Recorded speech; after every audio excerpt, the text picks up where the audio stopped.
If a tree falls in the middle of a forest, does it make a sound? I have no fucking clue. Answer is no, it does not make a sound, because the definition of sound is something that is heard. So it may make a noise, but it would not make a sound.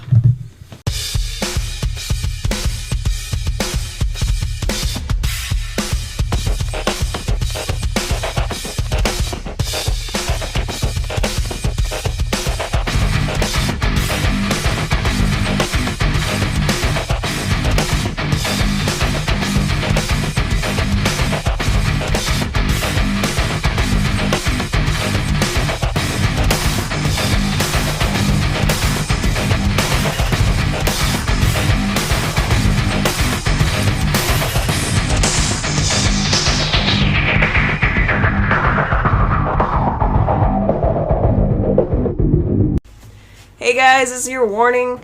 We do post up spoilers. At times we're relatively offensive. We use vulgar language. So if you think that any of those are gonna offend you in any way, shape, or form, take your step back right now. Because, buddy, this is not the place for you.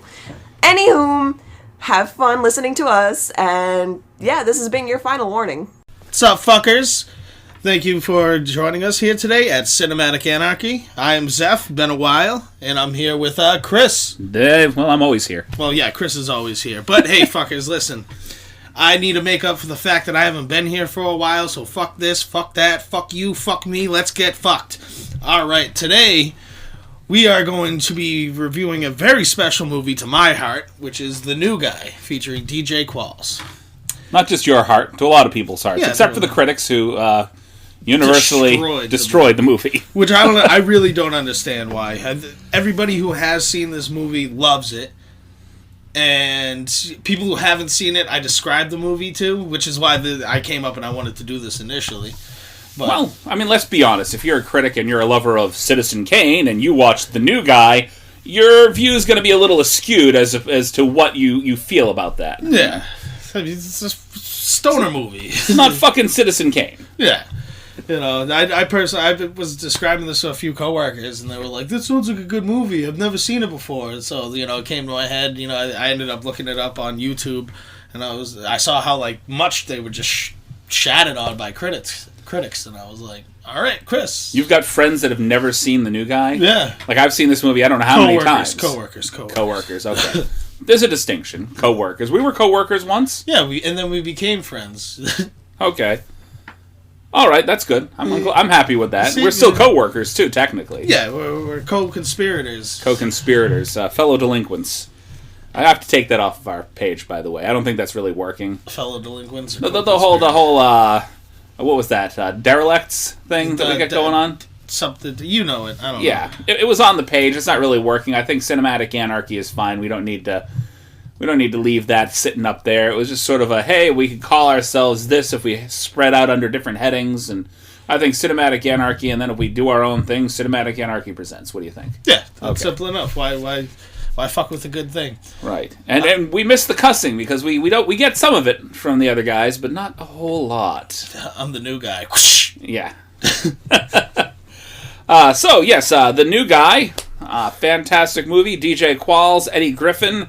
Also starring at the time, a fairly unknown Zooey Deschanel. Yeah, Zooey Deschanel. There was Eliza Dushku. Now, Eliza, any guy that was sat down by his girlfriend to watch Buffy knows who Eliza is. Yeah. Faith. All right. Honestly, between her role and Bring It On, had a massive... Oh, God, my family may listen. Fuck it. I had a massive hard-on for this girl for the longest time. I'm just going to say it. Same. 100%. 1,000%. We put a warning at the beginning of the podcast for a fucking reason. And that's because when we get together, sometimes it can get a little blue. Especially when you're in the mix. Yeah, I mean, I've told you from day one, I'm going to be the guy. I'm going to be... the one who says things that maybe shouldn't be said, and or they should be said that are just frowned upon being said. So this social scenario. Our review here of The New Guy is coming to you via our what we're going to call our midweek madness. I want to say once to twice a month we're going to release a podcast that specifically has me and Seth doing a review of. I want to lean towards just fun fucking shit to watch. Yeah, I'm okay with that. Pretty much anything that you and I that is considered a good movie, but critically panned as bad. Yeah, something we're not gonna do. Like the Titanic or March of the Penguins or anything like that. Those are great movies. However, there are spoofs of those movies. But there are spoofs of the movies. Yes, but something that a lot of people I kind of like leaning towards more like the stoner-esque movies. Half-Baked. Anything starring Dave Chappelle. Come on. Yeah, which his stand-up specials were great. His new recent ones. It's a good film with Danny DeVito. Danny DeVito and I believe Norm Macdonald. Screwed is a good one. I haven't seen it. Norm Macdonald did a good one called Dirty Job. See, these are movies we're going to have to sit down and watch for this fucking thing. Exactly. And that way we keep Seth in the mix, and occasionally we may be able to drag him kicking and screaming over to our podcast on the weekends, but right now his job requires him to work a lot of weekends. It's the holiday season, it makes him decent money. I got money. Gotta go where the money is.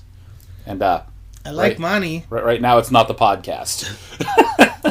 I mean, I also like, the social setting of, working. One of the reasons why I dislike sitting at a desk is because that's not me. At least, waiting tables here at your local 99. Doing that, I'm constantly meeting new people, speaking with new people, and being myself, so. Oh, you met new people all the time on the phones at your other job? I didn't meet them, and they hated me. That's true. Now, they hate me if I mess up, which I don't. The greatest waiter ever. All right. And, the advantage of having you over here during the week is, unlike the Sunday morning recording for our podcast, occasionally we might be able to sit here and have a drink or two. Yeah. I don't do drinks at 10 o'clock in the morning. You have occasionally put a little, little bit of Irish in the coffee. Oh, I'm not a day drinker. Fun fact about Seth is I get 80 times more drunk when the sun's out. I can drink one beer and I'm fine at night. I can drink one beer in the day and I'm gone. I don't understand. I'm a night owl. I'm weak during the day, strong at night. Something like a vampire power. Yeah. Drink a shitload at night, but during the day it's weak. You're weak sauce during the day. Day drinking Seth's not a fun guy. Well, day drinkers in general are not necessarily fun. They think they're fun. They think they're fun. Hi. All right, so back to the scene of the crime. Yes. So this is something that was directed by Ed Decter. Okay, it was who the director, but it was through Revolution Studios and Columbia Pictures. Okay, which they produce very good movies. I mean, once again, I don't know why this is so critically smashed. I think it's because they're critics. Well, there are not a lot of comedies in general, like comedies like this that get good ratings. Well, romantic comedies get friggin' romantic ratings for some reason. That's because they're equal parts drama, equal parts romance, equal parts comedy. A lot of those things that are set up as romantic comedies, not so funny. Yeah, not so fucking funny Pitch, at all. There's funny points to it, but. Fever Pitch, do you remember that one? I remember Fever Pitch. I thought that was more comedy than romantic comedy. Yeah, but it was a romantic comedy is what it was portrayed under. And yeah, I didn't really feel the romantic part of that at all. I mean, yes, I guess there was a little bit of romance book ending the stuff in the middle. Yeah. I love the Red Sox. Woo! Number one! But this gentleman, Ed Decter, he actually had a hand in There's Something About Mary. Really? He directed There's Something About Mary. Okay. So he's actually done a few films that I liked. There's, of course, There Was Something About Mary and Rebound, which was I don't know if you've seen that one. It starred Martin Lawrence. He actually was I want to say either a former basketball agent or player. I want to say agent that got kind of roped. They found out he was cheating, basically. Basically, kind of shaving points, having his team shave points to kind of help with his gambling habit, and he ends up having to head up a team of high school children. Yes, I've seen it. He was a coach. A coach. Yeah. Was he a coach for like a major basketball team, and he ended up? I believe so. But my whole thing, like when you were like, I don't think he was a player. Yeah, he definitely wasn't a player. Oh, my apologies. No, I must be thinking of a different movie. This one had to do with him having rage issues. Mm-hmm. So as sort of like an anger management thing, he gets banned from the sport, and he ends up taking a job as a high school or a middle school coach. Yeah. Yeah, but Martin Lawrence playing a basketball player, no. No. Well, I mean, he could. Spud Webb was a basketball player at one point. You had a lot of really short basketball players back then. Nate Robinson. You have some short guys. What is it? Latrell Sprewell? That was another one. Little guy. There's only a few. A few little ones. There was a few little guys that had. I don't know how the hell they jumped as far as they did, but they did. Still slamming. Mm-hmm. What the fuck just came out of my mouth? Still slamming. Slamming it down. I am too white to say things like that. I will have to admit. Reverse racism. Ed Decter did have a hand in a couple of decent movies. He also, he directed the Lizzie McGuire movie. That I did not know. So, like I said, a few decent movies and a couple that weren't. I know some female friends that love the Lizzie McGuire movie. However, I do not care for Lizzie McGuire in general. Lizzie McGuire, no, but Hilary Duff is a goddess. You wonder why she's not famous right now? Because she didn't have a stupid scandal. Right. Okay? She didn't have the stupid, oh look, I'm naked on. She didn't have the atypical Disney Nickelodeon meltdown that some actresses and actors have. All of them. Some, not all. All of them, except for Hilary Duff. I'd say JT kept his nose fairly well clean. Who? Justin Timberlake. Justin Timberlake? His biggest scandal was the fact that he dated Britney Spears. That was the biggest scandal he had. But he wasn't an actor. Yes, he was. He was an actor on the Mickey Mouse Club. Yeah, along with Britney Spears and... that does actor as a 12-year-old but yeah, back in the day. No. The Mickey Mouse Club, I don't consider that. He was part of a Disney or Nickelodeon TV show. I mean, because that's about the same kind of thing as, some of the little sketches that they had on... the sketch shows that they had on Nickelodeon and Disney. Mickey Mouse Club became sort of like a little sketch show. I thought it was just... It was dancing, singing, little sketches, But yeah. That was like, what, in the 90s? Like early 90s? Yeah, early 90s. But I mean, like, that was kind of the same thing as Nickelodeon's, like, all that. A little more on the cleaner side, because they were still very much a family, I think still are, really, a family TV show environment. No, Disney... Their shows border on the saccharinely sweet. Disney does this thing where they, enslave children and make them do this whole thing, and and then they snap. You got to be like a triple threat. You got to be able to be marketed in every single humanly possible way.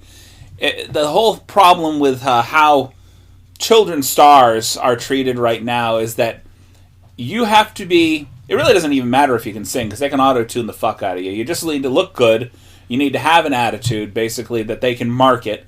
You need to be willing to sell yourself in music, in movies, in TV, cosmetics lines, anything. They need to be able to make money off of anything that they can put your face on. And then you snap, and they replace you with a robot. No, they just replace you with the next kid. Well, cologne. Cologne. Cologne? A clone. A clone. Not cologne. Clone. Speaking of cologne, let's one get back smells to and Zooey one Deschanel. actually smells. Okay. So, we got started talking about Zooey Deschanel, and that was my trip over the tongue of the podcast right there. Sorry, we have a few. I do that 4 or 5 times a podcast. I just kind of stumble on my tongue, stutter, whatever. It is what it is. But all in all, there's a really good cast when it comes down to the new guy. This was actually like an over-the-top good cast. Like, you can see a lot of future stars and kind of stars whose bit of fame kind of passed them a while back. No, I mean, you had Gene Simmons, who was the Reverend. Yes. David Hasselhoff. Me and Chris were talking about it. We couldn't figure out like what role he played in the movie, and come to find out he's like the post-credit scene. Yeah, we were going over doing a little research, and you said, yeah, David Hasselhoff was this movie? I'm like, no, there's no fucking way he was in this movie. I don't remember him. Oh. It was the guy that Eddie Griffin was talking to the entire time. Technically, being a narrator throughout the entire story, he was relaying the story to David Hasselhoff, who he was also kind of teaching the same thing that he taught Dizzy. Yeah, well, look what I can teach you. I can teach you how to be a badass, because I guess he was kind of... I guess David Hasselhoff was pretending to be a little bit of fluff. So That was Michael Knight. Eddie Griffin is the reason why David Hasselhoff is David Hasselhoff. Apparently. So I guess all of his mojo came from Eddie Griffin and his teachings. Yeah. So let's get to the plot of the movie. So your basic plot is that Dizzy, played by DJ Qualls, is heavily picked on in his actual school. His whole high school career. He has this uber embarrassing incident, so he figures, okay, well, it's the first year of my high school career, and I'm gonna go in there like a lion. I'm tired of being a lamb. Yeah, like he has his whole high school career has been embarrassing moments. Right. And, like the year before, he was tied up to a chair with duct tape, and they put fake breasts on him. Yep. And apparently that was something they did frequently. So it wasn't just him. They'd done that to Eddie Griffin, his character as well. Not the school itself, but his previous prison. In previous school, yeah. Or prison. Yeah, that's why they become friends, like while he's being detained for being heavily over-medicated. Yeah. But excuse me. Yeah, not a problem. But what he describes it as is he doesn't want to be a blip on the radar anymore. Just somebody who's there. He wants to be. And so he figures what he's going to do is hit on what he feels is the prettiest girl in school. Yeah. Who happens to be the biggest jock in school's girlfriend. Yeah. Still a little whorish. Which leads to the that she wasn't. The girl from the other school definitely was. Oh yeah, but like she starts touching on his arm real quick, and this leads to the incident where he's talking to her, and I guess he pitches a tent right there. Which super weird. I don't know. She touches his arm, and that's what causes the initial reaction. And she's like, "Oh my God, what is that? That's disgusting!" And which leads to the old teacher who rolls up in her chair and grabs onto Dizzy's junk. What is this? Some sort of weapon?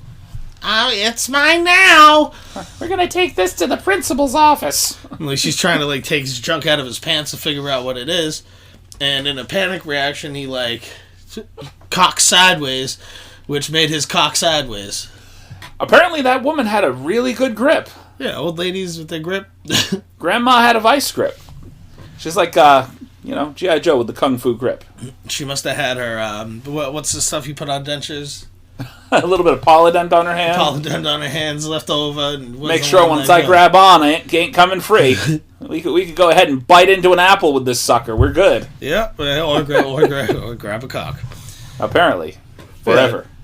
Yeah. And snaps his penis, which would be bad enough, but as this happens, his school counselor decides to say that he has Tourette's syndrome, which I don't understand how broken dick equals Tourette's. Well, he probably cursed a bit. Yeah, but even so, And at that point, if somebody right-angled my dick, I'd be cussing up a storm. Like, fuck, shit, piss, fuck, god shit, damn it. God fucking damn it, God, fuck, out, fuck, shit, you fucking asshole. Yeah. She pats him on the penis, like, oh, nice pack. You know what I mean? Like, weird fucking, you probably shouldn't be a guidance counselor, nor prescribing medication to a child. No. And his dad is like... He was also a loser. He's like the living embodiment of what he was. Basically just the adult version of him. Braces at 40 years old, You can always change. Look at my... Mouthful of tin. Great father, you know what I mean? He's definitely a great guy, just... Just... He's that dad that, like, constantly wants to be your buddy. He's not trying to teach you much of anything other than just constantly wants to be your buddy. Oh, it's going to be fine. Buck up, you know. Yeah. So a good dad. He's definitely behind his kid, but he's also kind of naive about everything that's going on, too. Yeah, but, he probably had that aggressive, like, oh, like, you need to be on the football team, Dad. And, like, he was a nerd. So, like, later on in his life, he has a child, and he's like, I'm not going to be that guy. I'm going to be my kid's best friend. You know what I mean? And so, I think what I'm trying to wrap my mind around is how he ended up in prison. So they end up going. So after he's prescribed the medication, they go to the. That's right. The he gets mall. arrested at the mall after he invades the choir there. Yeah, and he's like aggressively taking his Tourette's medication. So he pretty much overdoses on it. He actually at one point feeds some of the Tourette's medication to a fish. Yeah. what like horse tranquilizers. Just here you go. And what happened to the fish? We don't see what happened to the fish. Maybe that's why he ended up in prison. Maybe there was sushi somewhere in the movie. Yeah, maybe nothing happened, like him going up and taking over the choir. Maybe he didn't get arrested for that. It was for killing the fish. Fish homicide, Like, all right, let's put him in overnight. But he doesn't necessarily get arrested. It's more like protective custody. Like they realized, hey... They made it seem like he had been there for a little while, though, like getting all this information from these guys. Well, at first, he wakes up in prison, you know what I mean, just like being detoxed. I don't know what protective custody throws you into an actual prison. You know what I mean? Maybe this is not the drunk tank he's in. They put him in prison. Yeah. And like maybe they were overcrowded. But he ends up waking up. Luther's there. There's this other guy with a mayonnaise jar. Do they fuck the mayonnaise jar? I don't understand, guys. If you I still say, if you got a guy with a mayonnaise jar that he's protecting in prison, that's just a collections jar. No, because you'd think that, but like he comes in, like how he gets trained is he exchanges a bottle of mayonnaise. Huh? Yeah, like after this whole ordeal, you know what I mean. Luther jumps off the top. Eddie Griffin jumps off the top bunk, and he's like, "He's mine!" Gives him the crazy eye, and he's like, "Oh no, I don't want any problems. I don't want any problems." He's holding his mayonnaise jar, and then he goes, "Are you looking at my Janet?" You know what I mean? And he like freaks out and hides.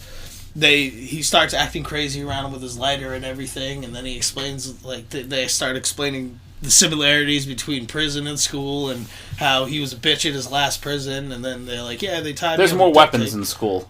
Yeah, apparently. But he's the sex you want, you ain't getting. The sex you getting, you don't want. Yeah. Which is again why I feel like the jar was a collections jar, not necessarily mayonnaise. When he comes back to the yard after he gets suspended, after he gets expelled, he comes back. He goes, "It worked. I got expelled." He hands a jar of mayonnaise to one of the prisoners. He hands his own jar of mayonnaise, fresh, like to come in. He hands him a bottle of mayonnaise, a jar of mayonnaise. So I don't understand what the mayonnaise is for. Okay. Maybe you put it in a glove and you you make your own fucking whatever the fuck those things are. I don't know. Maybe it's to fake an orgasm in prison. No, you don't have. I'm done. Yeah, maybe. I don't know. I still don't understand the mayonnaise thing. But yeah. So after he comes in and they teach him how to fight, but this is all within a week.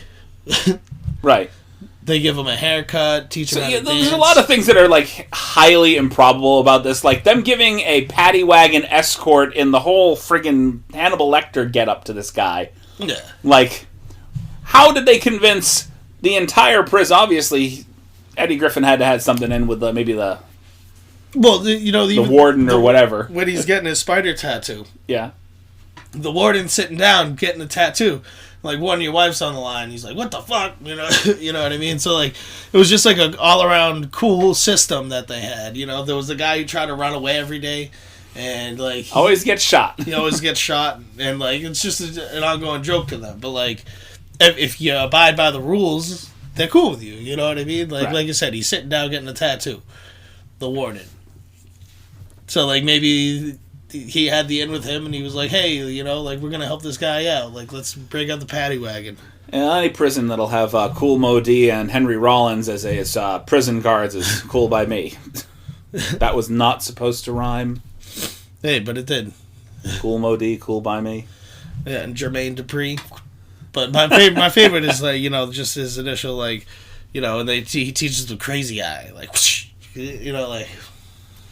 Yeah, I don't think DJ Qualls quite got the crazy eyes down. Like Eddie Griffin's got it. Yeah. But DJ Qualls has kind of got like that. I don't see how anybody could have considered this string being like intimidating. Once he knocked out the toughest guy in school, that added to it, but... Yeah, I mean, even still.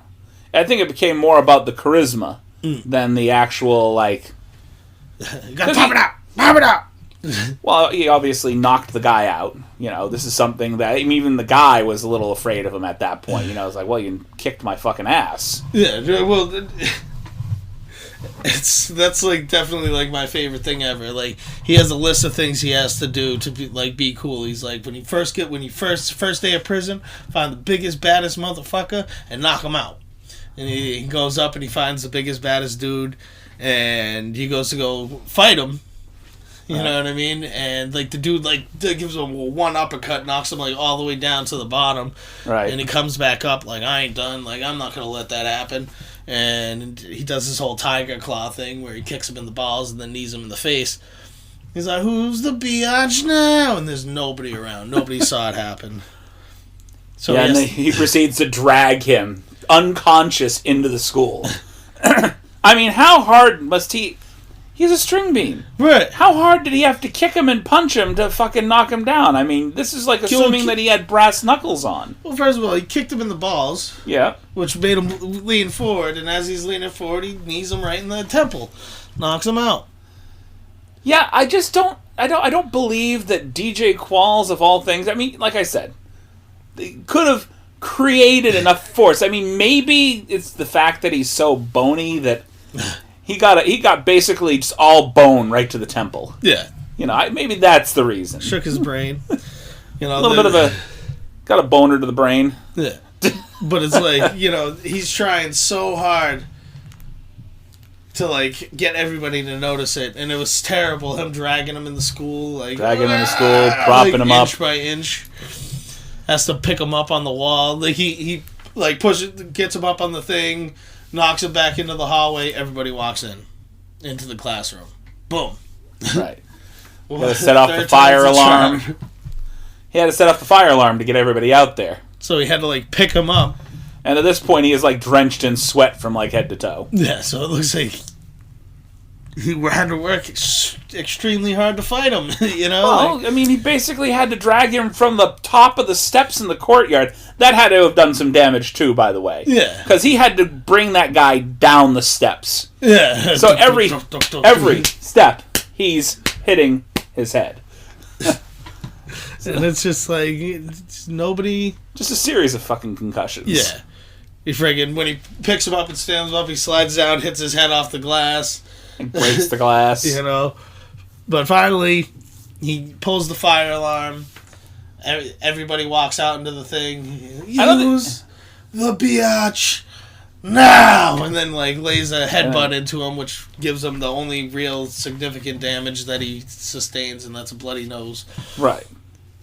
And everybody sees him get knocked out. So he got knocked clean out. He didn't have a lump, a bruise, nothing. Because he got kneed in the face. That should have done some damage. Yeah, it was the initial headbutt at the end. Irregardless of whether it was just a knee, Yeah. So all he gets is this little bloody nose, but still. Well, he definitely was the bitch. Yeah. But no, this movie, it progressed pretty well. I liked a lot of the visuals that they had. It was definitely a better comedy than some I had seen for like teen comedies around that time. Yeah, definitely. And we can break down scene by scene. We'll fucking be here all day. Yeah. Because I could talk a blue streak about each fucking scene. Yeah. Like, what I do like, though, is the party. The super slutty girl.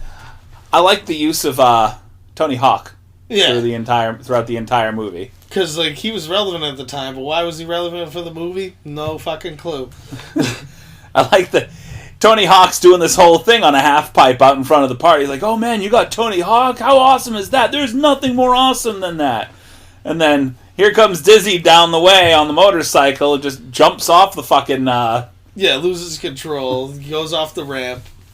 Lands, keeps going, like, I can't fucking believe I'm still on my fucking feet. And then he obviously looks back to laugh and then hits a shrub. Yeah, it crashes into a book. That was Jared Mixon's, who played Kirk's father's bike.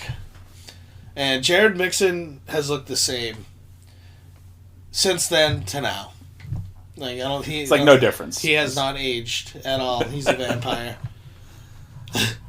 No, this particular movie, though, like, I like the concept of it, because, I like how when he kind of, like, shuns his friends, he realizes that, he's just becoming the asshole like everyone else. So he's like, you know what, like, I don't want to be that asshole. I need to, now that I have this popularity, let me change everyone, you know what I mean? Change everything. And they throw Ed Liggett. Ed Liggett. Ed Liggett. Ed Liggett, tuba. And yeah, that was a Freudian slip right there. Yeah, whatever. But they throw him down. And he stops the barrel, takes him out, and he's like, "What do you ever do to you?"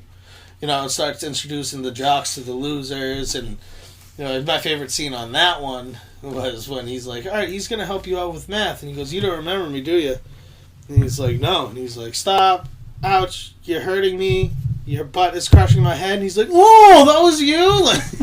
No, I think my favorite part was, like, the guy walks up to him, the jock walks up to Ed Liggett, and he's like, dude, he, like, picks him up. He comes at him, like, really aggressively, picks him up, and he goes, "I just wanted to say I am really sorry that I pissed in your tuba." And he's like, "Oh, wow, I thought it tasted funny." Yeah. But when it comes down to it in the social settings, there is people picking on people all over the place. Oh, yeah. And it causes depression, suicide, the whole nine. I mean, I seriously doubt this movie changed anything about that either. This was like one of those coming of age things, but I know, like, in the long run, it didn't do that, but no. The way that he changed the school itself, it does show, like, fantastic movie. I don't think any of the kids went, "Hey, you know what? We should go ahead and listen to the little guy now." Yeah, but even so, it shows like that social hierarchy that is everywhere, you know, and like how easily it could be teared down, but it just doesn't. Nobody tears down that wall. No, nobody really tries to either. Everybody falls into their own little cliques. They have their own little groups, and everybody fights against everybody. And you go back out into the world, and when it comes right down to it, it's really not that much different. Mm-hmm. You do it on a work level at that point. You're constantly fighting against one thing or another to get a foot up, but nope, not me. I'm a social butterfly. I'm in every clique. I attempt to be a social butterfly, but I've been so antisocial for so long. It's just ain't nobody fucking with my clique. Click, click, click, click. You good? Yeah. Okay. It's a song. So, okay. What would you say is probably favorite thing about the movie, anyway? Favorite thing about the movie would be the like what guy would ever go shopping with me, and like most guys wouldn't be caught shopping, and he was like, "Oh, I'm not most guys." You did say bikini shopping, right? So we have the Eliza Dushko. Or Dusko. I think it's the Dushku. Dushku, whatever. I'm not a literary scientist or anything. But yeah, so we have her, and she does like her swimsuit montage, like dancing and being in bikinis, and which is periodically dotted with DJ Qualls kind of acting like a goof. Yeah, or just like crying at the crying. Thank you so much. Thank you. God, I'm so glad this could happen. That, or when he's like is about to get laid, and he's there on the roof, and he like tries to undo his pants, and he like falls off the roof, and she thinks he. Oh, that's not Elijah Dushku. That was the blonde chick. Yeah, that was. What I can't remember. Melody or something like that. Sunny. What was her name in the movie? Then? Sunny Mayberry was Courtney. Courtney. Okay. All right. but like he falls off the roof. And then my absolute favorite people in any movie, if they make a cameo, I'm happy. It's Jerry and Charlie O'Connell. Right, yes. You know what one of my favorite Jerry O'Connell movies is? You ever seen Tomcats? No. So many movies I've got to introduce you to. And it's so weird because there's so many movies that I've seen that other people haven't too.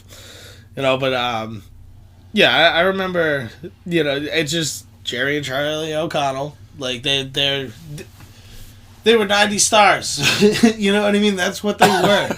It's just 90 stars, and they could appear. Like I said, they randomly appear in this movie. They randomly appeared in a lot of things. Right, but it was just epic when they like show up. It's like they're in the movie too. No, I definitely like them in the movie. I think probably my favorite, like I said, my favorite appearance. Actually, it had to do with them too.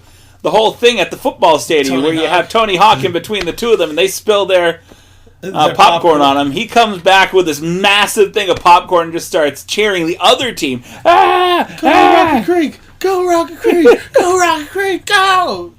And then they cut away just before the O'Connells try to kick the shit out of him. Yeah, they start beating the shit out of Tony Hawk. Well, fuck that.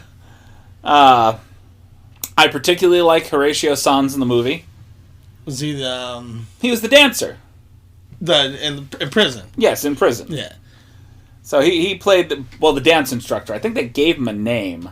Well, no. I'm thinking the hairstylist is who I was thinking of. No, I'm thinking about the dance instructor, the one that came out in like the leotard and the. Yeah, didn't he played in Step Brothers. They did the Michael the cover band at the end. Yeah. During the Catalina Wine mixing. No, he does a lot of different stuff. Yeah. But no, I think he was probably one of my favorite actors in the movie. I thought that was a pretty good role for him. I would say, I think, a lot of the scenes, the original scene, the one that he, DJ Qualls did the imitation of Patton. DJ Qualls did what? General Patton. Oh, yeah. That first time where he gets out on the field and does the whole monologue from the movie Patton. He, hits his hand. Right. Hurts himself. Probably one of the better scenes. I kind of liked his ways of motivating the football team to do better. Yeah, and they ate it up. Do you know what the crime is for stealing another man's horse? Death? No, but it's probably a hefty fine. What is this? What is this, Iraq? When he says death. No, I believe in Texas it is punishable by death. Stealing a horse? Yeah. I may have to look that up. I would hope that it wouldn't be punishable by death. Yeah, that was a thing. You got to think where. And Josh Todd was actually probably one of the better actors in that movie too. I think he was just there for the tattoos, really, just to be the tatted guy up in the prison yard. More than likely, the lead singer of Buck Cherry. I think we had mentioned that we had talked about that earlier. Yeah. But all in all, no, it was definitely. I don't think that it deserved as bad a ratings it got overall from critics. Not a lot of people appreciate sort of coming of age teen comedies anymore. You don't see a lot of stuff like Can't Hardly Wait and American Pie, shit like that. This was sort of a cleaner version of the high school movie. Yeah, I've lost you for a minute. You're in your phone. I'm still looking up punishable by death. Well, I mean, look, you don't need to figure it out. If you don't steal a horse in Texas, you won't need to figure it out. They won't have to kill you. What if I want to steal a horse in Texas? I am guessing.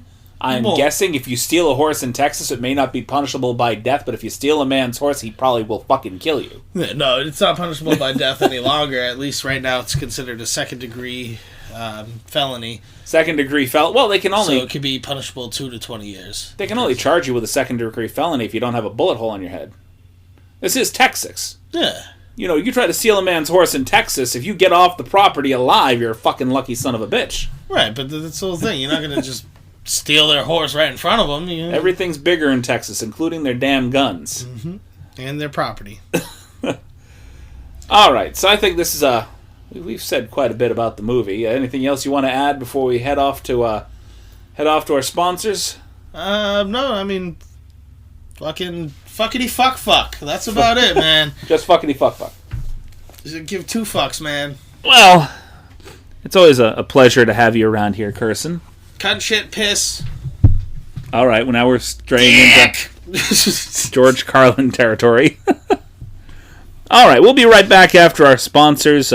Sponsors now. 2, 1, 2. Thank you. 1, 2, 1, 2.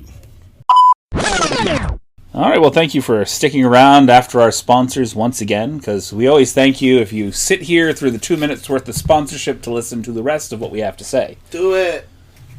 Do it more frequently. And this is the pitch storm portion of our podcast. So our midweek madness here, we don't have the tea with honey, and we don't have Omar doing his thing. We go right into this. I don't have a thing. You guys haven't sent me hate mail yet. That's basically what he's supposed to do. It's supposed to be everybody hates Zeff. But if you don't send him hate mail, he can't do his thing. If you love me, you don't hate me. I understand. So there you go. That's the thing. Well, if they don't send you the hate mail, you should feel a little more love. Nobody sent you a solid... I'm surprised your sister hasn't sent you something. Oh, because she doesn't want the wrath of Seth. No? No. Okay. So we're trying to go through a slightly different version of Pitch Storm at this point. So Pitch Storm is actually created by a fantastic company called Skybound, who also does several other games, including Super Fight, and they also do Red Flags, which is this horrible dating game. And so what we've decided to do is sort of do a variation on our Pitch Storm, where we create a movie using 2 protagonists. Basically, it's a romantic comedy / horror movie. The 2 protagonists we draw out of our Red Flags box. Basically, you get 2 good traits, which is representative of the white cards. Then you get 1 really bad trait, which is the red card. And then, of course, we pick our villain out of the Super Fight deck. Okay, so you could have something that's really mild. It's not really... It's more of an action movie, which is kind of what we ended up with here, than a horror film. So no Freddy's, no Jason. So this could be a comedy. This could definitely... What we're going to throw together here is more on the comedy aspect. The way I'm feeling is my guy conjured the 2 bad guys accidentally. So, my protagonist... This is going to be a romantic comedy, so... My protagonist is a professional chef, is his first good trait. His second good trait is never going to give you up, never going to let you down, never going to run around or desert you, which basically means he's rickrolled. Could be a red card right there. That should be a red card. Definitely. And his red flag is literally won't talk to you if you're part of the wrong Hogwarts house. So he won't let you down unless you're part of the wrong Hogwarts. So the actor that I picture playing this particular role, the second I saw that red flag, was Patton Oswalt. I pictured him through and through. You know who Patton Oswalt is? Yeah, of course I know who Patton Oswalt is. There's some people that do, some people that don't. There's a few people at work that have no clue. Peyton has no clue. Peyton, who is also trying to become part of our podcast. She wanted to be on for an episode or 2. I told her she could guest. We'll see. We'll see if she wants to guest. You know. She's got a guest in the middle of the week when you're on the podcast. Yeah. You know what I mean? That would be an interesting interaction between the 2 of you, because you're both equally as vulgar. No. I'm vulgar. I work with her. She cusses even when the supers are walking by. I'm just bottom of the barrel, like fucked up. And your protagonist looks exactly like. They give me a blank here, so I went with Martha Stewart. Okay. And is a CEO. Okay. And we haven't decided what kind of CEO she is. What kind of company does she own? Anything. It doesn't matter. If we're going, looks like Martha Stewart, she owns her. So I want to say CEO. This guy's a professional chef. Maybe she's the CEO of like a chain of restaurants. Okay. Which he's one of the professional chefs that run one of her restaurants. Okay. And as for the red flag, is always bragging about past sexual conquests. Okay, so this is a very outward, very open female character. And do you have any people that you have in the running for looks like Martha Stewart? You already said. Well, I gave you an idea. You didn't have to go with that. Perfect. Okay.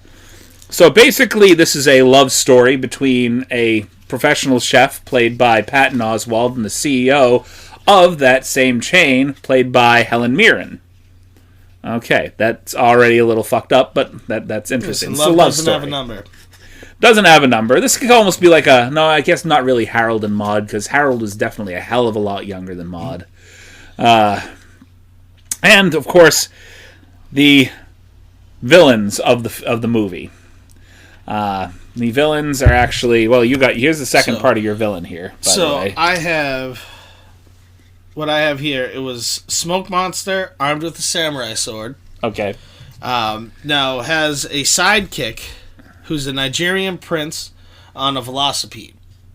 Okay, we had to look up velocipede. That threw us for a minute. Now, what I see this as, because we're working in a restaurant setting, is the Smoke Monster is like a meat smoker. Okay. And he's just always constantly, smoke's always around him. He's smoking cigarettes. He's, constantly... I want to say this is, like, some big hulking guy, too. Not like strong hulking, but, like, kind of a little overweight, always kind of slovenly, kind of... who would play if you dirtied him up a little bit, because you'd really have to dirty this guy up because he's kind of pleasant to begin with. But I think that Jarn Farvo could play this. Who's that? He was on Spider-Man. He's Tony Stark's right-hand man. Oh, okay. Him. Yeah. Yeah. Yeah, definitely. You could dirty him up a little bit. He's a kind of a big guy, but dirty him up, surround him by smoke. All the time. He's constantly smoking cigars. We're going to skip cigarettes. We're going to go straight with cigars, like fat cigars, while he's smoking meat. So he's just constantly, And I want to say his speech pattern should go from kind of laid back, really, really kind of soft, and then all of a sudden he'll get excited about something and it'll just, boom, like he's like yelling at you like a drill instructor in a military setting. Mm-hmm. And, he's an asshole. And the only person he likes is his little sidekick, the Nigerian prince on a velocipede. So our Nigerian prince, I feel, in this movie, he actually rides around a velocipede. So he gets to work on a velocipede. Like an old 19 or 1800s bike, the one with the massive front wheel and the little back wheel. This is what he literally bikes to, and it looks fucking weird in the middle of, I want to say, let's make this Chicago. Yeah. So Chicago setting, he's going down the street. Everybody else is going around, doing their thing. You got bike messengers or whatever, people on mopeds, and this guy's trying to drive this down the sidewalk in the middle of, or down the street in the middle of fucking Chicago. And he's always smiling. Always this big smile on his face. I want to say he's a Nigerian prince, or he believes he's a Nigerian prince. So he's very well convinced that his parents sent him over here to learn how to work in America. And they feel that he was a little too soft and that he would never be the king that they want him to be, unless, of course, they sent him here and toughened him up. Sent him here with all of $20 in his pocket, and he needs to figure out how to make his own way for the next few years. The one thing he convinced them to let him bring was his velocipede. And he doesn't understand why nobody will return his emails. He's really trying to, help people out with some money. Really, really. So essentially, because, he's the villain. Okay. He's in love with... Well, who's our Nigerian prince? So we need a younger guy. Yeah, I'm just going to go... Let's go with Eddie Murphy. No. We need a younger guy. He's done the coming to America thing. We need a younger guy to play. We could even use not Kevin Hart. Kevin Hart's a bit on the younger side. He's smallish. He'd have to skinny up for the role. I'd say he'd have to slim down a little bit for the role, and maybe even he'd have to do a little bit of accent training. Yeah. I don't know if he could do the Nigerian accent. Well, maybe it's possible. Maybe. Yeah, definitely throw him in there. He's the comic relief for the bad guy. Right. And the bad guy is just in love with... He lives with the smoke monster. Yeah. Who had a room for rent. Right. Gave him the room for rent, and then needed somebody to help him, at his work, so he gave him a job and everything. And, he just messes everything up. But he follows John Farvo around like a little lapdog, and John Farvo, you can tell, hates it. The smoke monster hates it. No, he loves it. Like, he's his only friend. Like, he treats him like shit. He hates, like, he outwardly looks like he hates it. Like, he outwardly complains about it and is gruff about it, but he tolerates him. Yeah, because, like... That's probably, like, his only friend. Yeah, his only friend. And his whole role on this is to break up the chef and the CEO. I wouldn't say break up the chef and the CEO. I want to say that this guy is his main rival. Yeah. This is a chain of restaurants, and I'd say Patton Oswalt runs one downtown, right? So he runs one of the upscale restaurants. This guy runs the same restaurant, different part of the chain, but this is in a bad area of town. Yeah. Okay. So two very, very different people, and they've decided, well, look, this place is not making enough money, and I can only keep one chef on, so obviously there's a relationship going on between the two of them, and they have to make it look like they're not pulling favorites here. So there's going to be a competition between these two chefs. And this fucker, he's trying to pull every friggin'... He wants to be the chef. He wants to run the uptown joint. And one of his traits is he has a samurai sword, and that's how he like cuts his meat. I want to say that he has a samurai sword, a la John Belushi in SNL. Remember, you ever watch the old SNLs? Okay, you have to. John Belushi has this whole character where he's basically like a samurai, but just in different modern settings. Everything from like a deli to a restaurant. It's absolutely fucking fantastic. Look it up on YouTube. I will have to. But yeah, like that's his thing. Like I'll pop it right on afterwards. His show, like one of the reasons people love going to his is because like he like and like and he cuts up all the meat to like the perfect amount, perfect quality, like cuts in the meat. Like there's literally a show that goes on in this restaurant. So each restaurant has their own like theme. Yeah. And there's a show that goes on in this restaurant. It's kind of like a hibachi kind of thing, except for in this particular case, it's more like a stage show. So he comes out and he has to cut the meat for the restaurant, and he just gets like on a small stage and he puts on this massive show. And he's great at screaming, it. You know. Yeah, he's great at it, except for that. Right. And people try to come up to him afterwards and talk to him, and he doesn't talk to him. Will not talk to anybody. Just walks through them. Yeah.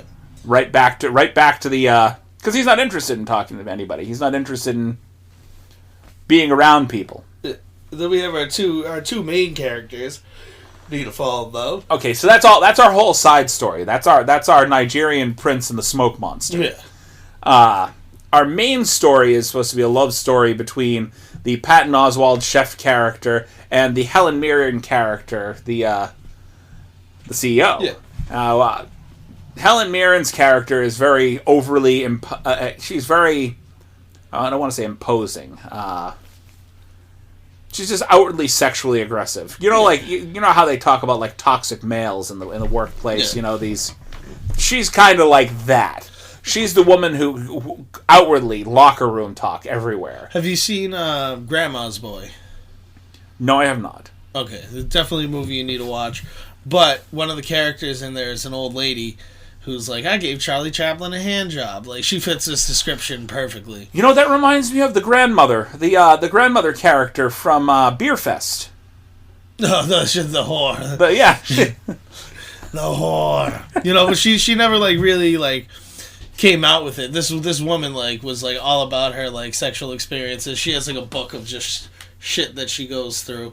And she's like, oh, is that you and, like, this person, a famous baseball player? Like, yeah, I curled his toes. You know, like, this particular character fits her, like, that perfectly. I want to say a cross between that and Demi Moore in Disclosure. But the funny thing is like, what the fuck's his face? You seen Reno 911? Yes. He's the gay skater. Oh, yeah. I can't remember something. His name worth the life of me. Yeah, but you know what I'm talking about. Like, he falls in love with the woman. Like, the grandma was, like, overly sexually experienced and, like, has... Right. Like, slept with, like, 1,000+ people. No, so I picture this sort of being like, she pursues him, and he's not necessarily interested. So he's like, because Smoke Monster told him that she was part of Slytherin House. Okay. You know, like he showed an interest at first, and Smoke Monster was like, "Oh." Right. So he has okay. So he puts things in terms of Harry Potter. I forget that. I forgot about that part. I don't think Smoke Monster would say that to him. I think this is just something he would know in his head. Like, this is something where you pick, you know how they pick you through the sorting hat to be whatever house. And there's certain traits that follow along with each particular house. That's how you end up there. Well, you could choose which house you want to go into. Harry Potter did that. But, like, I'm talking Pottermore. You go on Pottermore, you answer the questions, and it tells you what house you're in. Right. So I want to say that, like, right off the top of his head, he knows all the basic traits of what house she would be in. Mm-hmm. It's just a conclusion that he came to in his head. Mm-hmm. And maybe it's something like they talk, and he starts talking about his interest in the Harry Potter movies or the books. Mm-hmm. You know, maybe he's more of a fan. He goes. He's not just a Harry Potter fan. I am such a Harry Potter fan. I prefer the British versions of the books that they have marketed in the U.S. I've got the whole stack signed by her. He is like a Harry. He is a Harry Potter. Harry Potter. He's a Harry Potter super freak, basically. He's like, you know, some of these people that are Trekkies or they're into Star Wars, you know. Yeah, he's just that way about Harry Potter. He's loyal to a fault as well. That's why he's such a good chef. Like, he's like the best in the kitchen. Like, he knows how to help people out. You know, doesn't get mad. I want to say that his stage act is very Harry Potter-esque. Right? So it's almost a magic show.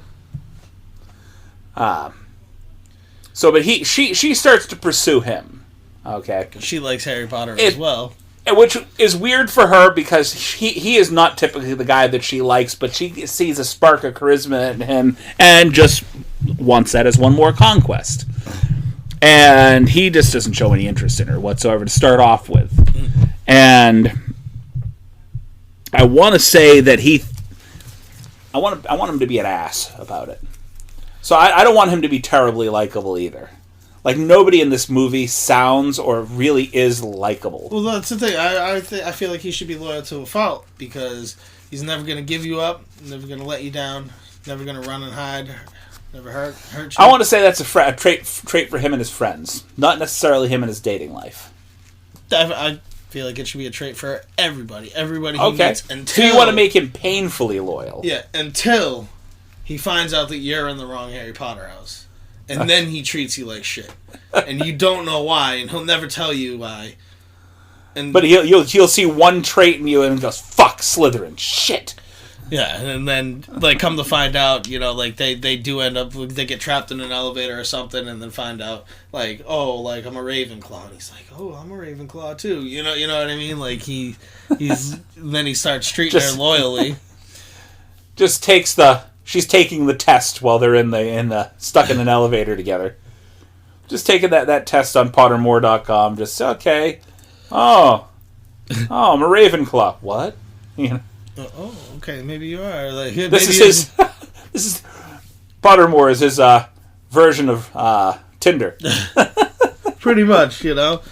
And like that, like, let's say they get stuck in the elevator. You know what I mean? And like I said, like, he just feels like she's a Slytherin, so he doesn't want to talk to her at all. And, like, you know, she starts talking to him in the elevator, like, yeah, you know, this is like that time back in the 50s when I was blowing, you know, some 50s guy. Who played, Who played what? You know, you and Omar had the same brain fart. It's a Wonderful Life. Oh, God, yeah, brain fart that one up. Fuck. I can see him, too. Jimmy Stewart. So, like, she talks about, like she's old. So, like, she has, like, you know, like, oh, like, you know, I was, that time me and Jimmy Stewart got locked in a... This is worse than I don't know that she's that old. Like, she would have been really young back when he was old. Yeah, but she's just always bragging about her past sexual conquests. It doesn't mean he can't be old. I want to say that he should. Lady. I want to say that she should think about more modern, younger guys. Like, she's into younger to middle-aged guys, not older guys. So I want to say, if she's talking about her sexual conquest, she's talking about the time that she managed to bed down Ryan Reynolds or something. You know, and managed to get James Hetfield at a Metallica concert, you know. She's like, she has stories that you look at her up and down and go, no. No. Oh, no. Maybe her biggest conquest was Alice Cooper. I'm still going with the dude from It's a Wonderful Life. James Stewart. Okay. She's old. She would have been older than her, you know. I mean, he would have been a lot older than her. I mean, It's a Wonderful Life came out in 1946. Right? When was she born? How old is Helen Mirren? Like 1946. How old would she have been? Because Jimmy Stewart, he died at a ripe old age. He was an older gentleman even back then in 1946. We shall find out as soon as... She was born in 1945. She was born in 1945. So Literally, 20 years he after did that It's a movie. He Wonderful did Life. that. 1946. She was born in 1945.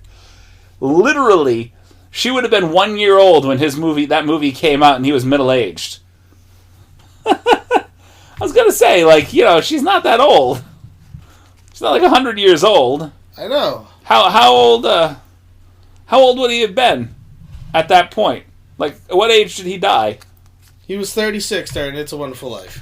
36. So he would have been about 56. 20 years from then. 20. So 21. When she was 21. It's James Stewart. If I had an opportunity, all right, to get locked in a freaking elevator with him at any year, okay, it's James freaking Stewart. You heard it here first. Zeff would fuck James Stewart. I'd let him fuck me. Oh.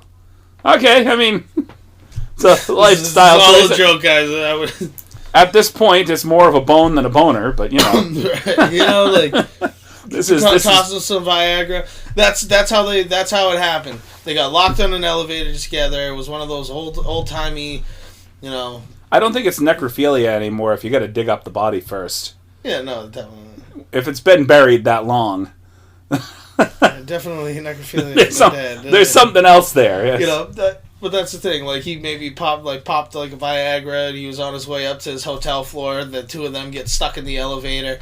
So, like, you know, he's just hard as a rock, and she's like a 20-year-old little whore trying to. And this is like what sets her off on her sexual conquest to, like, you know, do all this crazy. The fact shit. that she was actually able to pull it off. Yeah, like, you know, like, she had sex with James Stewart at the age of 20, and like. It's like, it also James is Stewart, what put her in a position of feeling powerful. How she went throughout her entire life, knowing that she could basically get anything that she wanted. This guy, Patton Oswalt, she can't get him, and that's what bugs her. Yeah. It's not that he's beautiful or anything, or it's just that he won't give her the time of day. And he's like just not interested. You know, like, but he's a strong worker. You know what I mean? He's like, he's dependable. He's all this. He has really good traits. He's got a girlfriend. You giving him a girlfriend? I'm going to give him a girlfriend. I'm trying to remember this girl's name, too. But I want to say, this is what with the loyal part. He's loyal to a fault. He's a loyal worker. He's a hard worker. He's really loyal to his girlfriend. And this woman wants him. And she doesn't give a shit what stands in her way. So, yeah, I feel like he has a girlfriend in this. You got anybody we should have for the girlfriend? I have an idea. But... I feel like she has to be like a complete bitch. You want her to be a complete bitch? Yeah. So, like, her and Smoke Monster end up getting together in the end. I don't want to say... I want Smoke Monster to be happy in the end, just not what he initially wanted. Oh. Okay, because I see... Oh, this is particular actress. Fuck, what is her name?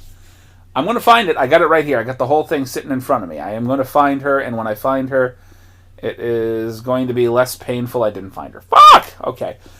Come up with some names for me while I try to find this chick. No, look, you guys should see this. A vein's popping out of his head. He's looking. It is, yeah. There's definitely a vein popping out of my head. It's just... like, who is it? I know. It's got an... Ah! Never gonna give you up. Never gonna let you down. No, this fucking bugs me. And they're not going to give me individual episodes' names. I'm trying to figure out this girl's... I feel like his girlfriend should be like a big woman, though. A big woman? Yeah. Like Mitch Trunchbull. Big. Oh, no, not that big. No. Let's... Melissa McCarthy. Yeah, but I don't see her playing a mean woman.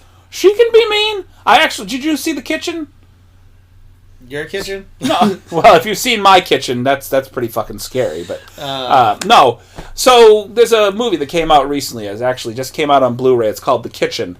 It's about a group of women who end up taking over a section. I want to say New York. A section of New York after their husbands are put in jail.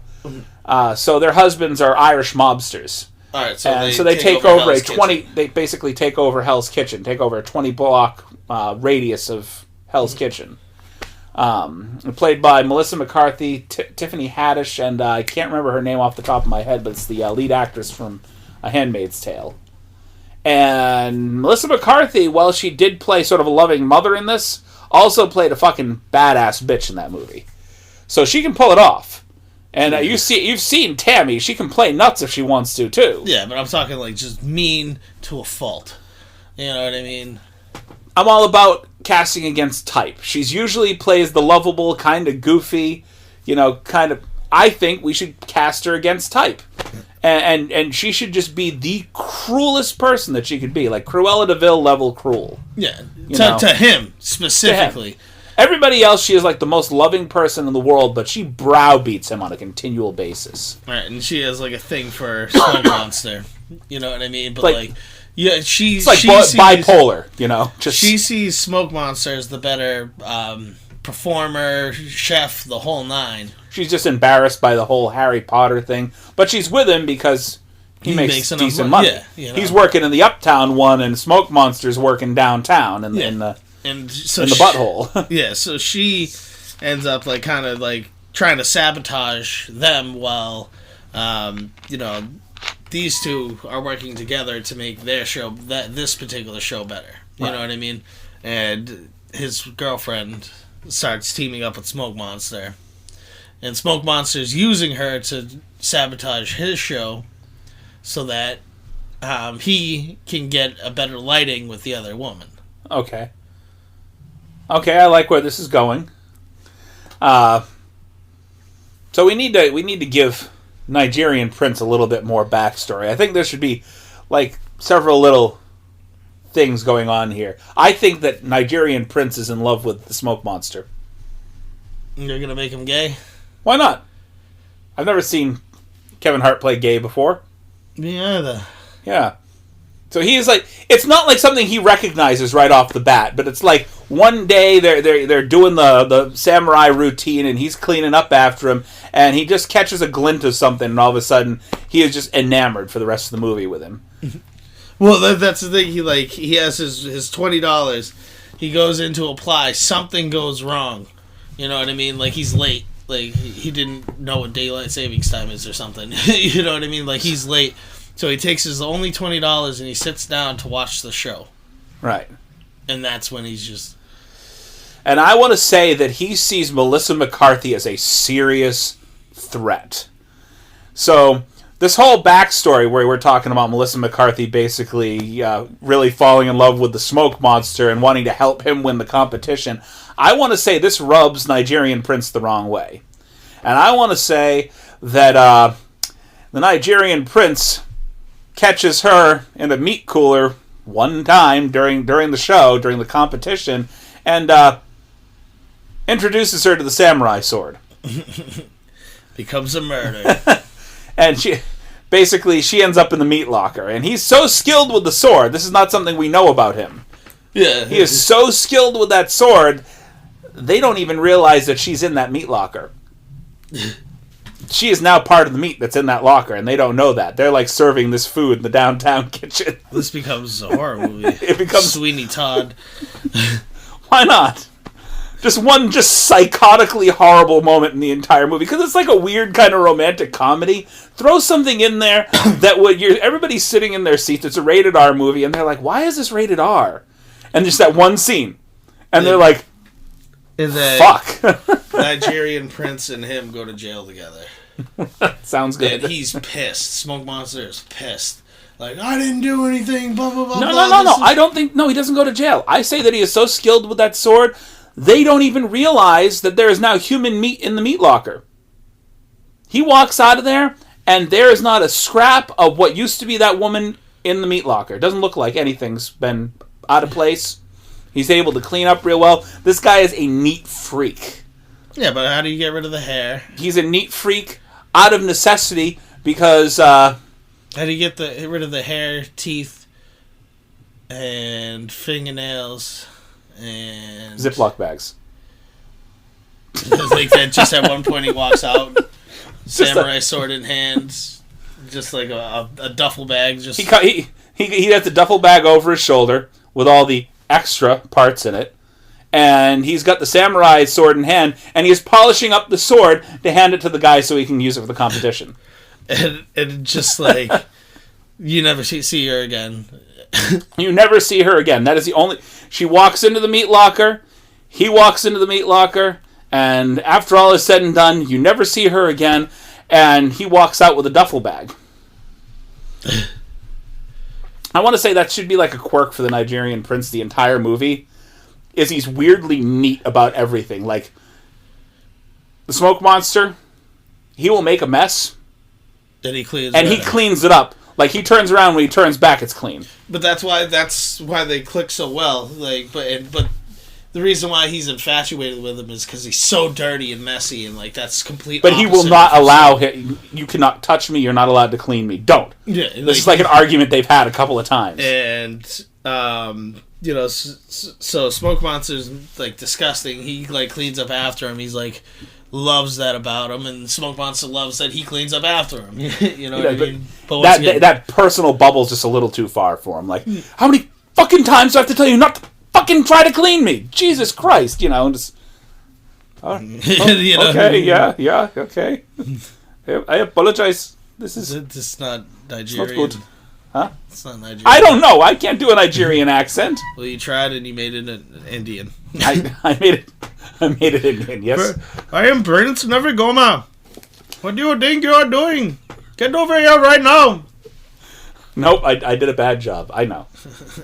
I apologize for the horrible job that I am doing. This is not Nigerian. I apologize. It's horrible. But if you would like, I will help you. If you can do a Nigerian accent, I will pay you to teach me a Nigerian accent. Anybody that's listening. I got a friend.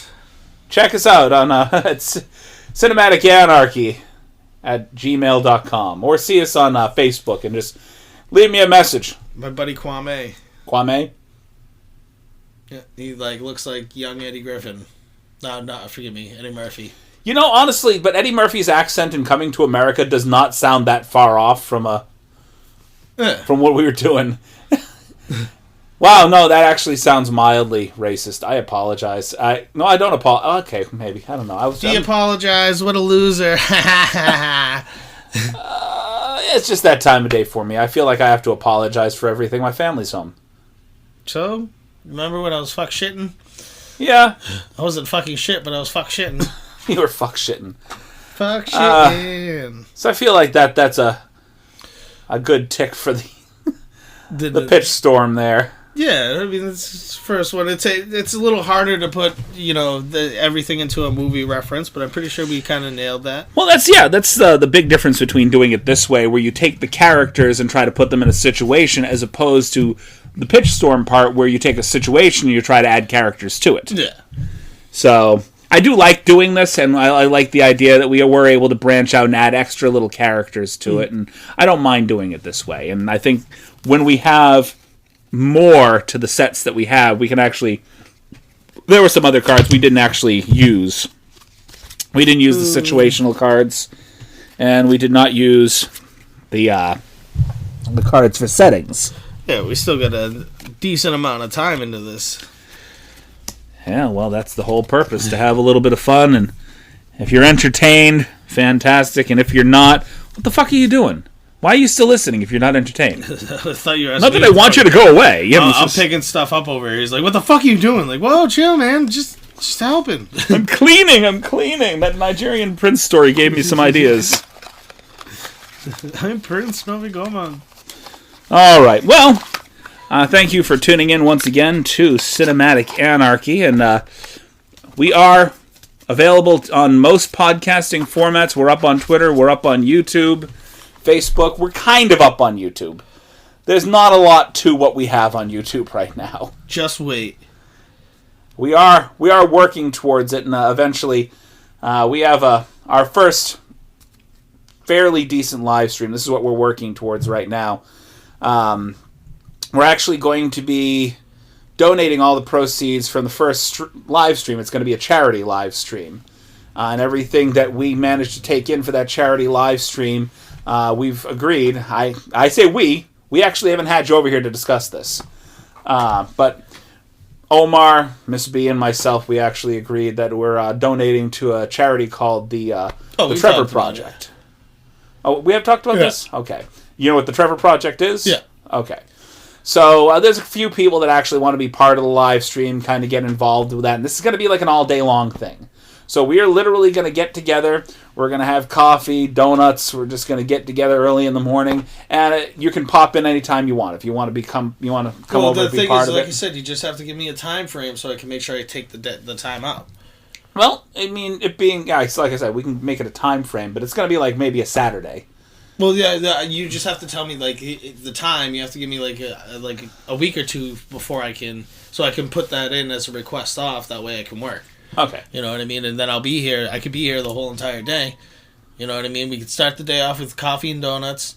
And then for lunch, I'll whip something up, or then somebody can whip something up for dinner. You know what I mean? And with as the stuff's going on, I say we just get a bunch of cash together and we just fast food. What are we gonna have for breakfast? Oh, we got Dunkin' Donuts. What are we gonna have for lunch? Oh, let's get some subs. What do we have for dinner? Just pizza. Just go order some pizza. Have them deliver it. Drag the guy in here. The guy, is he delivering food? Tell him to come here and say hi on the podcast. We can smoke some weed.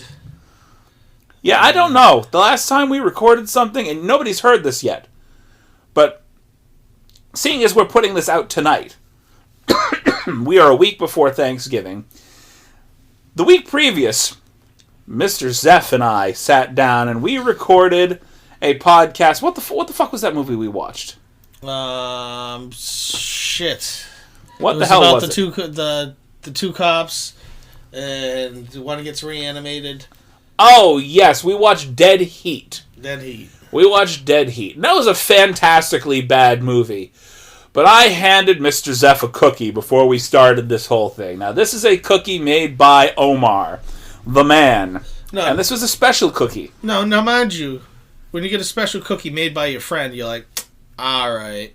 Whatever. No, I ate the cookie, and I was comatose.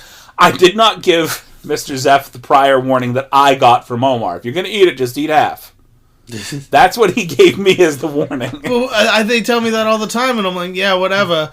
And I eat it, and I get stoned, but, it's not like smoking weed where, I know my limit. Hey, no, I'm done.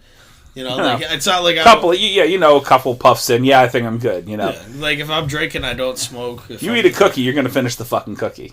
Right. And you don't know that you're done until you're done. Right, and it's not like I couldn't function. I just couldn't do a podcast. You know what I mean? You were non-functional. We are gonna put that podcast out at some point, or at the very least, we're going to do a podcast where Seth sits down and we reminisce over the fact that he was too stoned to do a podcast one day. You don't want me to do a podcast super drunk? I don't mind super drunk. I've seen you with a few beers in you, and that was not too bad. That was not too bad. You remember, that's what we used to do. First couple of podcasts, I want to say first 10. We got together in the evenings, we sat down, we drank, we introduced the beer of the fucking week, whatever the hell we were drinking, those were good podcasts. I loved that. Then we started doing it on the weekend, and I need to say this, Miss B, Mr. Omar, if you are listening to me, and I'll probably talk to you this weekend about it too, but when it comes right down to it, I am not a functional human being in the mornings. Same. I can sit down and talk a blue streak and have a lot of fun this time of night. We're recording right now. It's 9, almost 10 o'clock. And we're recording, we're having a bit of fun. Mm-hmm. And I can go back and forth and do the banter, and I'm good. I'm not, cloudy. Yeah. But you wake me up in the morning and try to get me recording a podcast around 10, 11 o'clock in the morning. I haven't had enough coffee, haven't had enough to eat, haven't had my shower for the day, and I'm trying to do a podcast stinking hungry with a need for caffeine. You know, that's not a good position for me to be in, trying to do a podcast. It's getting cranky. Cranky is... Well, you know, if you're sitting around a bunch of people drinking beer and you don't have caffeine in your system, or you don't have beer in your system, you get a little cranky, like, yeah, I want a fucking beer. Avante beer. Try to put this into terms that you'd understand. You don't do coffee. I don't. Energy drink. You're not a coffee person. I'm not a morning person, though. You're barely an afternoon person. You're barely an afternoon person. I think I've called you a few times, like 3 in the afternoon. What are you doing? I was sleeping. I was taking a nap. When did you take the nap? I think I started it at like 4 this morning. See, my whole thing is I don't sleep at night. You're a vampire. So then, like, the day... So this is why you can't day drink, because you stay up all night long.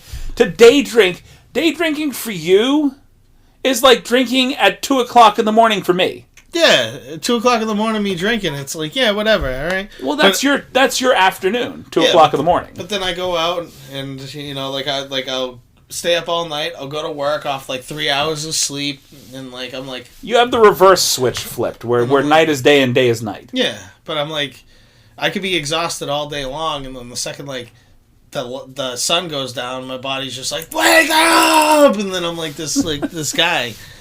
I'm me. It's like I have my superpowers at night.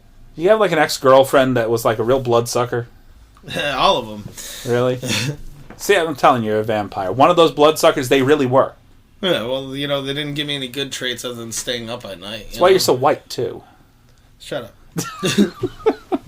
I'm not much better. I'm a little whiter than you are. At least you can keep a tan. Yeah, I don't tan, I burn. I'm still white. All right. Again, thank you for listening, and, well, I've already told you where you can find us. I'm not going through that shit again. Cinematic Anarchy is brought to you by 2 motherfuckers, then 3, and then 4. I don't think I've ever fucked a mother. Yeah. Well, somebody else's mother. You're not fucking your mother. Well, we should hope not anyway. At this point, that would take a shovel. Yeah, it's this necrophilia thing again. I'm going to apologize for him on this one. Sorry, guys. Well, you're the one that brought it up. You said motherfucker, and well... And then you said, I've never fucked a mother. The first... At least not my mother. Like, yeah. Well, yeah, of course not my mother. It has to be somebody else's. It can't be my own. That's just a little fucking weird. The weirdest. I don't have an Oedipal complex. All right. Goodbye.